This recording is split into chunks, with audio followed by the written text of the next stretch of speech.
Continuamos el tiempo de Cuaresma y no hemos de olvidar las tres armas que nos ha dado desde el miércoles de ceniza la Iglesia para entrenarnos durante estos 40 días y poder celebrar la Pascua venciendo en el combate sobre el pecado. Los textos nos van acompañando y unas veces nos recuerdan el tema de la oración. Ayer escuchábamos el texto precioso de la reina Esther y la invitación de Jesús en el Evangelio: pedid y se os dará, buscad y hallaréis. Otras veces hace más referencia al tema del ayuno y al tema de la limosna. Hoy se plantea con el texto de Ezequiel el tema de la justicia de Dios y de nuestras obras. La Iglesia ahora nos invita en este tiempo a practicar las obras de penitencia que tienen como horizonte la conversión del corazón. Obras de penitencia son el ayuno, obras de penitencia son los sacrificios del día, de cada cosa que nos tenemos que afrontar y que tenemos que responder con sencillez y aceptando incluso los sacrificios y los sufrimientos del día, y todo lo que, más allá que nos deriva, porque la vida nos lo da así hecho, aquello que voluntariamente nosotros queremos para ir gobernando nuestro corazón y alcanzando, por la gracia de Dios, el autodominio de nuestra libertad. Bueno, el tema que plantea Ezequiel en este tiempo es el tema del personalismo. Es decir, que cada uno dará cuenta de sus obras a Dios. Porque había la costumbre de que por uno, todo el clan o toda la familia, tenía que pagar por el pecado que había hecho uno de la familia o por cualquier cosa que había ocurrido. Eso aparece a veces en el Evangelio cuando en la curación, por ejemplo, del ciego se dice: ¿quién ha pecado, este o su padre? ¿No? Como si el pecado del padre derivara en la ceguera del hijo, ¿no? Bueno, había esa manera de entender que la culpa de uno, después las tienen que pagar todos y pasa de una generación a otra generación. Más allá de lo que es la consideración del pecado original, que por ya la decadencia de nuestra naturaleza, Adán ya no puede darnos más que la naturaleza caída, y eso es lo que recibimos nosotros. No como pecado personal, sino como pecado heredado. Personal fue en nuestros primeros padres, en nosotros es herencia, lo hemos recibido. Ahora, el texto de Ezequiel es un salto muy grande dentro de lo que es el desarrollo de la verdad que va exponiendo poco a poco el Antiguo Testamento. Cada uno tendrá que dar razón de sus propias obras, ¿no? Entonces, ¿es injusto Dios? O sea, no podría hacer, diríamos, un equilibrio entre lo bueno que he hecho en esta vida y lo malo ¿no? Porque si el malvado se convierte, adelante, ¿no? No se tendrán en cuenta todas las obras malas que ha realizado porque se ha convertido y ahora observa todos mis preceptos, practica el derecho y la justicia, ciertamente vivirá y no morirá. En cambio, el que ha vivido según los preceptos y los mandatos, si adquiere la misma actitud del malvado, por sus pecados morirá. ¿Es justo Dios? Es la pregunta que se hace en este texto de Ezequiel. Más allá de poner ya la responsabilidad personal individual de cada uno de nosotros. Primera advertencia: Dios es un Dios de vida. Lo que Dios quiere es que vivamos. O sea, Dios no ha creado la muerte. La muerte nos ha venido como herencia del pecado. Es más todavía, es decir, lo que se perdió en el paraíso por el pecado fueron todas aquellas cosas que van más allá de nuestra naturaleza, lo que llamamos los dones preternaturales, ¿no? Pero ya el pecado de sí, la ruptura con la alianza con Dios, ya engendró la muerte, y eso es lo que heredamos nosotros. En el paraíso no hubieran muerto, lo hemos recordado ya varias veces, hubieran pasado directamente al cielo. Pero aquí ya, una vez introducida la muerte, va unida a la realidad de nuestra vida y a nuestras obras. Nuestras obras no solo tienen referencia a nosotros mismos, porque las obras nos hacen a nosotros mismos. O sea, nuestros actos tienen no solo una actitud intencional que no tenga que ver con la realidad de cada uno de nosotros, sino que lo que hacemos no solo es transitivo, como por ejemplo mover este libro y volverlo a poner. Esto no afecta directamente a mi persona. Es una realidad que son actos que son transitivos. Pasan de mí a una acción práctica que modifica la realidad de las cosas. Pero no todos los actos son así. Hay actos que no solo pasan de mí, sino que dejan huella en mí. Son inmanentes. Son aquellos que afectan al bien de la persona en cuanto persona. Ejemplo, más allá de mover el libro, que es un acto que no responde a ninguna realidad que pueda modificar mi vida, a no ser que esté haciendo una acción mala con el libro, si yo miento, sí. Porque la mentira me hace a mí mentiroso. Y así todo lo que llamamos el orden de la vida moral o cumplir la voluntad de Dios.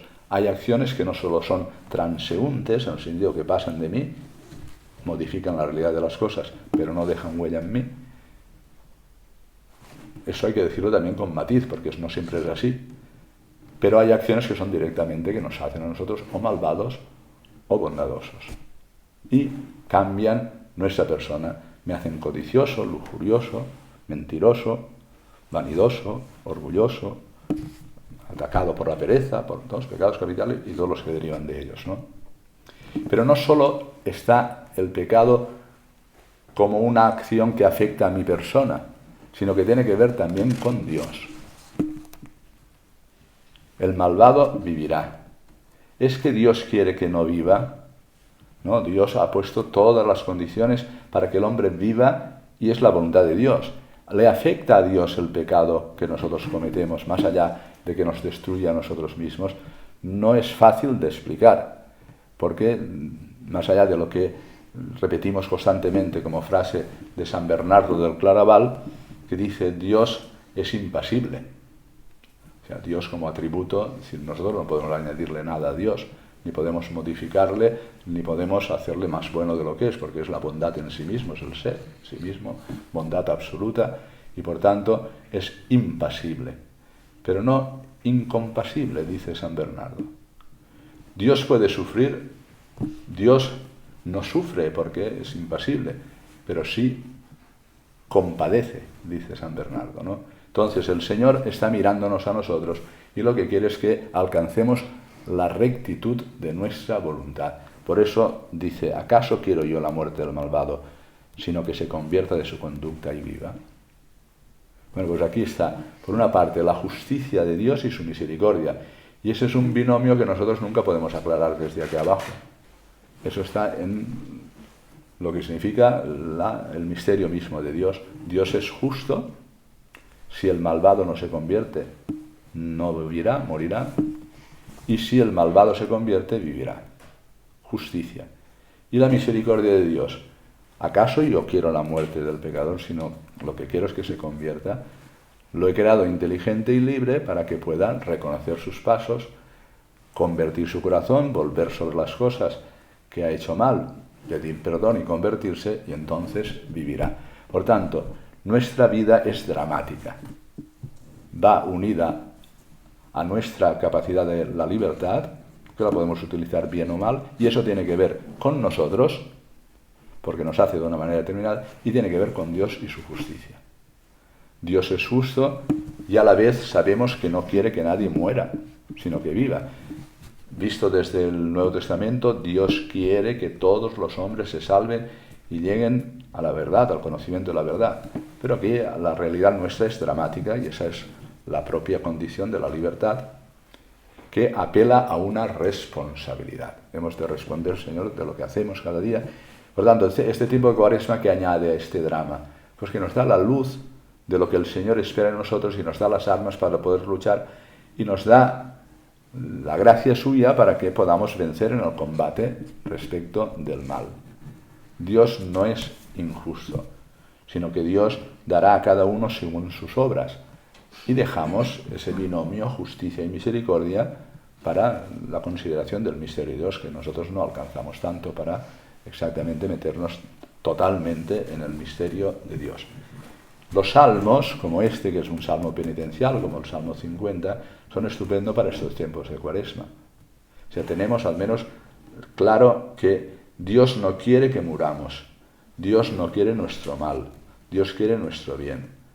Eso no solo depende de la voluntad de Dios, sino de la realidad nuestra en ese lucha, combate dramático que es nuestra libertad.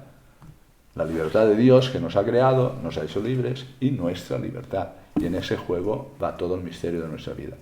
Pero vamos a decir que nos hemos equivocado, que es lo que nos invitan los salmos penitenciales.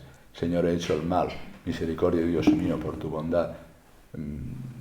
Fui concebido en pecado, ¿no? Pues, Señor, misericordia, contra ti solo pequé, dice el Salmo 50. Y este es un salmo que, diríamos, tiene una importancia también, porque apela a la hondura de nuestro corazón y a la raíz del alma. Dice, desde lo hondo a ti grito, Señor. ¿Qué significará desde lo hondo? ¿No? Dicho en latín, de profundis, ¿no? Clamabo ad te domine, de profundis. ¿Qué significará de profundis? Pues que el Señor nos invita a entrar dentro de nosotros mismos. Hemos de caer en la cuenta de que tenemos dentro y fuera, tenemos interior. Tenemos vida interior, ninguno más. Los ángeles y Dios, las demás criaturas no. Tenemos vida interior y hemos de entrar en ella. Y entrar en ella es como ir bajando peldaños para encontrarnos al final en la raíz misma del alma con Dios. Y esto es lo que nos invita este salmo, para que no tenga en cuenta nuestros delitos, pero que desde lo hondo del alma nosotros le pedimos al Señor que nos dé la capacidad de estar atentos. Como el centinela está esperando que amanezca, pues nosotros igual. La vigilancia también es importante en este tiempo de Cuaresma, pero diríamos, con el inicio del Salmo, hemos de caer en la cuenta de que no podemos mirar nuestra vida simplemente desde la superficie o desde la lejanía. Es decir, las cosas cuando las ves de lejos no ves los detalles. Para ver los detalles te tienes que acercar. Y si quieres verlos todavía con más, diríamos, detalle, pues tienes que poner la lupa y mirarte, ¿no? Eso es el examen de conciencia. Eso es el estar reconsiderando día a día. El Señor nos invita a que sea una práctica diaria para que alcancemos la hondura de nuestra alma. Desde lo hondo a ti grito, Señor, escucha mi voz, estén tus oídos atentos a la voz de mi súplica. Rápidamente, la palabra súplica. La súplica es menos importante que la alabanza y la bendición, porque ayer lo que nos invitaban las lecturas era a pedir. Y a veces pensamos que lo importante respecto de Dios es bendecir y alabar a Dios. Y la súplica la entendemos como una cosa ya que es de menos importancia y que pues, no dice mucho de nosotros, porque lo importante sería, con un espíritu elitista, estar siempre bendiciendo y alabando a Dios. No es así. La súplica nace del corazón de la bendición. Tú bendices a Dios, que te ha conocido, que se ha hecho cercano, que te ha revestido de bien, y en el corazón mismo de esa bendición, cuando le devuelves al Señor la bendición y la alabanza, ahí mismo, en la alabanza y la bendición, de ese corazón mismo de la bendición y la alabanza, nace la súplica. Señor, que todos estos bienes que me has dado, haz que yo sea consciente de ellos, que pueda vivir y fructificar en mi libertad todos los dones que tú me das cada día, que la súplica va unida a la bendición y la alabanza. Y es más propia de aquellas personas que no viven un espíritu elitista, sino que son sencillos de corazón, ya está. Yo sé que Dios es mi Padre, sé que tengo muchas deficiencias, que tengo muchas debilidades, y por eso no tengo ninguna vergüenza de pedirle al Señor todo lo contrario. Y Él lo espera. Atiende, Señor, a mi súplica. Si miras nuestras obras, si miras nuestros delitos, Señor, ¿quién podrá resistir? Bueno, pues supliquémosle al Señor que nos dé un corazón, como decimos tantas veces, crea en mí un corazón puro, renuévame por dentro con espíritu firme. Tenemos la primera lectura de Ezequiel comentada brevemente, la justicia de Dios y su misericordia. Dios no ha creado la muerte, Dios no quiere que nadie muera, sino que viva, pero nos advierte como buen padre y pone los medios para que, viviendo desde la oración, practicando la limosna, viviendo en el ayuno, en las obras penitenciales, volvamos el corazón a Dios. Y este texto que ya nos ha salido estos días anteriores, cuando Jesús dice, si vuestra justicia no es mayor que la de los escribas y fariseos, no entraréis en el reino de los cielos. Habéis oído que se dijo, yo os digo. Y entonces, ¿qué quiere el Señor? Que nosotros, más allá de las obras que hacen los fariseos y los escribas, todavía hagamos más cosas. Es eso lo que nos está pidiendo. Es decir, radicalizar, como está radicalizando estas palabras que forman parte de la alianza y forman parte del decálogo. ¿Qué quiere? Que lleguemos más lejos y que seamos superiores a los escribas y fariseos porque somos más austeros, más honestos, más veraces, más capacitados para el bien, practicamos más la limosna, la oración, todo eso lo hacían ellos. Si vuestra justicia no es mayor que la de los escribas y fariseos, Señor, ¿cómo puede ser nuestra justicia mayor? Pues aquí lo que está anunciando es la gracia y la sobreabundancia de la gracia. Está anunciando que nuestra justicia pasa de nosotros mismos a estar enraizado en la justicia de Dios, que es Jesucristo, donde cada uno como miembro del cuerpo de Cristo, de su justicia participamos nosotros, y con su gracia, con el Espíritu Santo en nosotros, podemos vivir la posibilidad de practicar el bien. Y en donde sí, nuestra justicia será superior a la de los escribas y fariseos, porque no le presentamos simplemente las obras que ellos pueden plantear y presentar, sino las que el Señor hace posible con su gracia en nosotros. Esto tiene una dimensión cristológica, si no, no lo entenderíamos.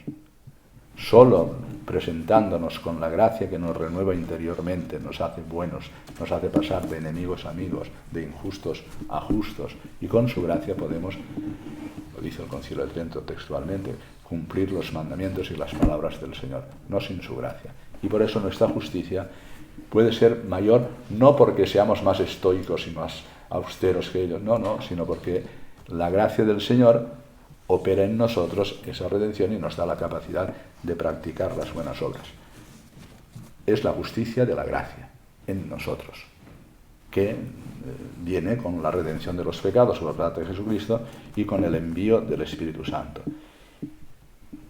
Por tanto, sin Cristo no podemos entrar en el reino de los cielos, es lo que quiero decir. Si vuestra justicia no es superior a las obras de la ley, que hasta ahora pues hacían todos, pues no podéis entrar en el reino de los cielos. Es decir, para nosotros la verdadera justicia es Jesucristo y participar de ella por la fe, por los sacramentos que harán posible las obras propias del reino de los cielos. Y otro detalle. Habéis oído que se dijo a los antiguos. Esta es una fórmula semítica de ocultar el nombre de Dios. Porque ¿quién les ha dicho no matarás? No se lo ha dicho Moisés. Se lo ha dicho Yahvé, que a través de Moisés les ha dado 10 palabras para la vida, y la quinta es no matarás. Dice, habéis oído que se dijo a los antiguos. ¿Pero quién lo ha dicho? Moisés, no, Dios. Pero fijaos lo tremendo del texto. Se os ha dicho, o se dijo, a los antiguos no matarás, y el que mate sea reo de juicio. Pero yo os digo. Esto los rabinos, hay un diálogo precioso en Jesús de Nazaret del Papa Benito XVI, que conversa con un rabino actual, que comentan el Sermón de la Montaña, y el rabino dice, yo no puedo aceptar que Jesucristo se ponga por encima de la Torá. Si Yahvé ha dicho, no matarás, pues ya está, no matarás, es lo que nos ha dicho Yahvé, esa es la Torá. Pero Jesús, ¿cómo puede ponerse más que la Torá? Porque la Torá es la voluntad de Dios. Bueno, es una manera de entender la divinidad de Jesucristo. Dios os ha dicho, pero yo que soy Dios os digo, ¿no?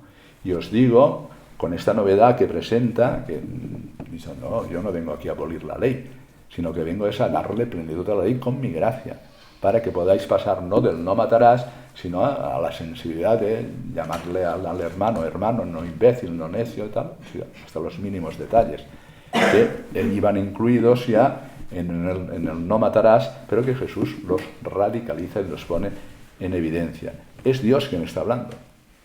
Y a todas estas, diríamos, entradas del Sermón de la Montaña, donde va diciendo, se os dijo, pero yo os digo, es Dios mismo quien nos está hablando.